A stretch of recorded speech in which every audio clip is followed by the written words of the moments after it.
এই কার্তিক পুজো নিয়ে তো অনেক ভিডিওই ছাড়লাম, এবারে কি কি গিফট পেয়েছি সেটা দেখাই। কাপ প্লেট পেয়েছি, ঠিক আছে। তোমাদেরকে আরও একটা জিনিস দেখাবো, আমাকে একজন দিয়েছে।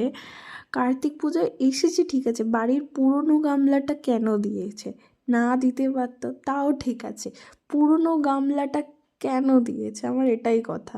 যাই হোক, দিয়েছে, ঠিক আছে, আর কি করা যাবে। না দিতে পারতো এটাই, কিন্তু অনেক কিছুই পেয়েছি। সবাই মিলে সব জিনিসপত্র দেখা হচ্ছিল লাস্টে, মানে এটা দেখে একটু কেমন লাগলো। তারপর দাদা আর একটা জিনিস দিয়েছিল, ঠিক আছে, ওই এই যে ইলেকট্রিক কেটলি দিয়েছিল। জিনিসটা জাস্ট দেখো তোমরা, ঠিক আছে, এতটা সুন্দর, মানে ভেতরটা খুব সুন্দর, মানে জল ফল গরম করা, চা টা করা, মানে এনিথিং টুকটাক জিনিস করা যাবে। ভালো, বেশ ভালো জিনিস হয়েছে সব থেকে এইটা।